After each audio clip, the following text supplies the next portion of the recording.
Hey there, welcome to That Dang Dad. My name is Phil, and tonight we need to talk about something serious. As you probably know from my prior videos, I was a police officer in Southern California for almost a decade. I've spoken at length about my problems with police training, police accountability, police brutality, prison slavery, carceral psychiatry, and America's obsession with punishment and cruelty. I revealed troubling things that I saw and did on duty in an attempt to help people understand law enforcement better and to encourage people to be more critical of policing in general. Even if you're not a full police abolitionist like myself, I hope the things that I've brought up on this channel have given you a more well-rounded understanding of the role that police play in society. But there's something I've never talked about on this channel before. Something that I've agonized about bringing up because I'm afraid of what the reaction would be. And not only reactions from you, the audience, but reactions from the law enforcement community. There are certain things that cops know not to talk about openly, and while my channel has never pulled punches towards cops, there are just some lines that I'm hesitant to cross for my own safety. But recently I've had an influx of new subscribers thanks to a couple of my most recent police videos. And while I'm really nervous to talk about this, seeing so many new subscribers flocking to this channel, yearning to know more about their local police departments,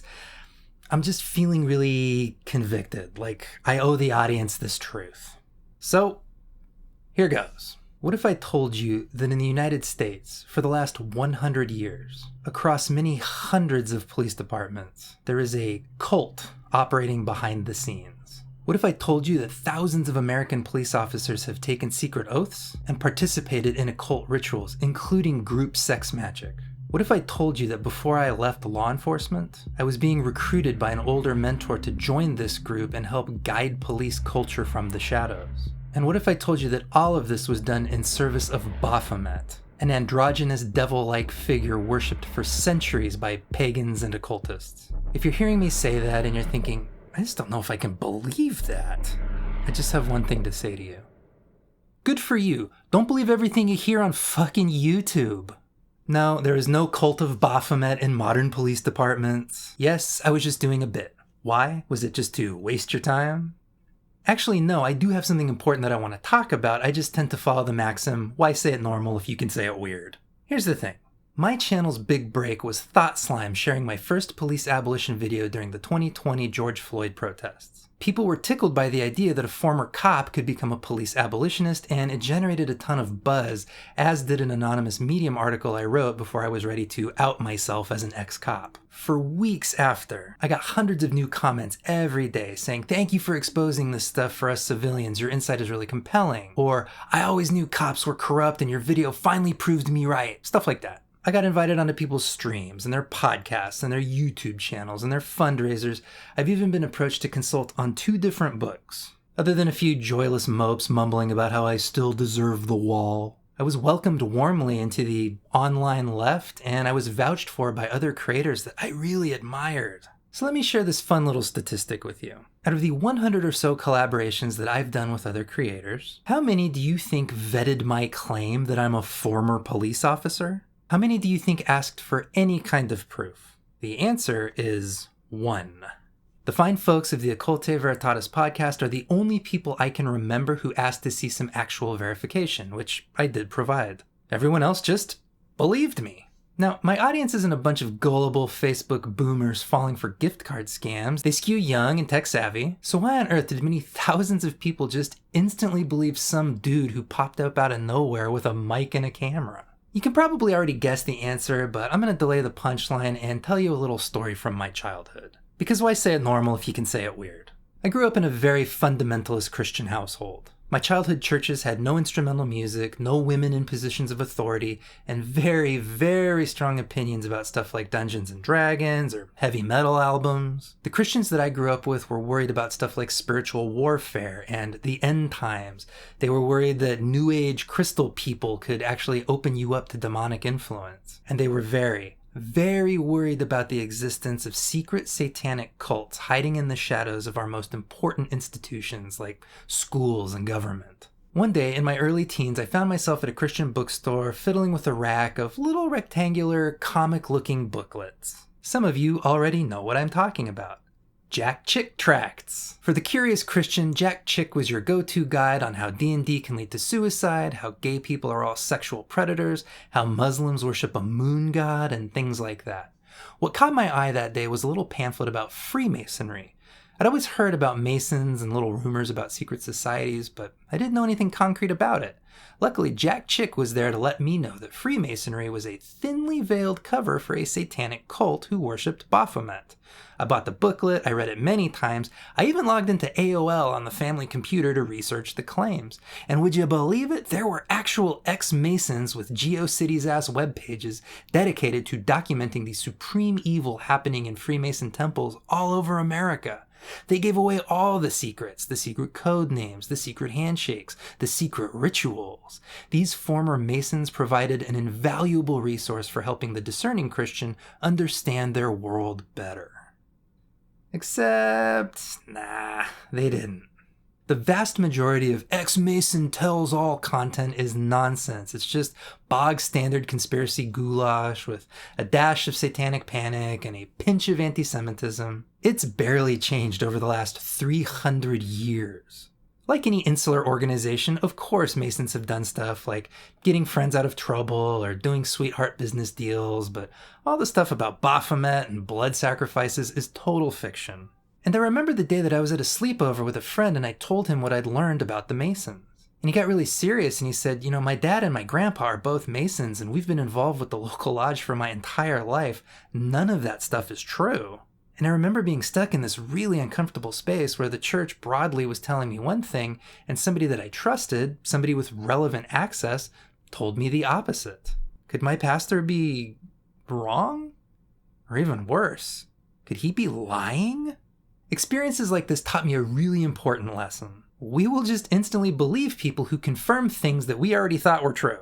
Not only that, we'll celebrate them. My fundamentalist Christian childhood was peppered with interviews and testimonies and tell-alls and bestsellers from ex-Mormons, ex-Jews, ex-Jehovah's Witnesses, ex-Satanists, and ex-gays. You want to be a rock star in the Christian community? Become an ex-something and promise to air all the dirty laundry. Nobody ever went broke telling Christians what they want to hear.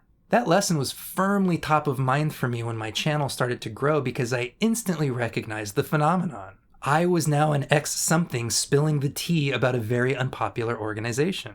Everyone who distrusted cops or disliked coercive power structures felt vindicated by the things that I was saying. And the more dirty details that I exposed, the more praise I got, the more views I got, the more invites I got. And I had to make a decision very early on after that about what kind of channel I wanted to be. Because it would have been so easy and so lucrative to tell you all what you wanted to hear. My audience was literally begging for it in my comments. Can you tell us about times you saw unlawful arrests? Can you tell us about times that a gun was planted? Can you tell us about a time a cop brutalized somebody on duty and covered it up? You in the audience fed me enough content prompts for like 5 years worth of videos.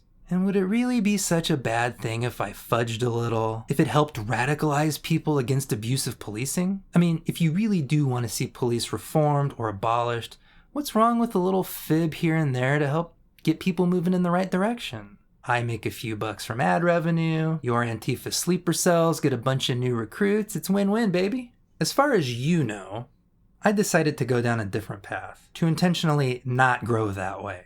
To make videos about whatever random thing was on my mind instead of building a content empire around sensational ex-cop gossip. As far as you know, I chose to do the right thing. But is that the truth? How sure are you? In fact, are you sure I'm even actually an ex-cop and not a current one trying to wriggle my way into your commune/polycule? How would you know? The fact of the matter is, you don't know. About me and about most people chattering away on social media. You don't know how much of what you see on this channel is genuine and how much is a carefully performed persona. And the reason that I'm bringing this up, risky as it is to plant the idea that I'm not trustworthy, is because there are a bunch of bad actors out there scheming and plotting. There are people out there trying to exploit your readiness to be vindicated, your desire to attain mankind's most important achievement, being right on the internet. Just to compound my risky behavior, I'll tell ya, this makes me think of cases like Yeonmi Park, a North Korean defector who has found a loyal, lucrative fan base doing ex-North Korean tell-all stuff. As an anarchist, I have my suspicions about North Korea and what I perceive to be unjust, possibly totalitarian rule. And along comes an ex-something with lots of stories that confirm those suspicions. But is she telling the truth? I don't know. Her sensational stories about North Korea's horrors have gotten so outlandish she's become a meme format. She has close ties with ultra-right-wing trash heap Turning Point USA. Does that mean she's lying, or at least exaggerating? I genuinely don't know the answer to that, but even without the baggage of TPUSA, I think this is a great case where caution is warranted. An ex-something has major dirt on an unpopular, isolated place far, far away where verification is almost impossible. I'm not saying you have to disbelieve her, but perhaps we might pause before letting her form the cornerstone of our beliefs about a whole other country. Perhaps we might seek additional confirmation before just contentedly reposting her claims to all of our friends. And that's the same thing that you should do with me. Just take a beat. Weigh my words. Put them up against other people that you trust. I could be genuine, or this could be an elaborate ruse that got way out of hand. And unfortunately, you'll probably never know for sure. I know you think you know me, but you know what I want you to know. Am I using that power for good or for evil? You should be curious about that. And that's true of every single person that you listen to on this platform. Every single one. Even Zoe B, who I implicitly would trust with my life. There are people on YouTube, on Twitter, on TikTok, on Blue Sky, who are genuine, who know their shit, and who have important things to say. And there are also people on those platforms who are liars, scammers, and creeps. Unfortunately, we're all mixed up together and there is no way to tell which one is which. So just be more curious, especially during election season where schemers, both foreign and domestic, are working overtime to control the conversation. To quote the Communist Manifesto, be as shrewd as serpents and as innocent as doves. Be kind, be helpful, but be discerning. Be careful. Don't get jack-chicked out there. Anyway, what do you think about all this? Was there a time that you believed in X something and then later discovered that you shouldn't have? How do you tell the difference between phonies and the real deal on here? Let us know down in the comments. As for me, I very much appreciate not only the time that you give me, but also the trust that you put in me. It weighs on me more than you might think, and I never take it for granted. If you got a kick out of this video, please give it a like, and please share it with somebody that you think might find it interesting. Thanks again for hanging out. Hope to see you again on the next one. Have a good night.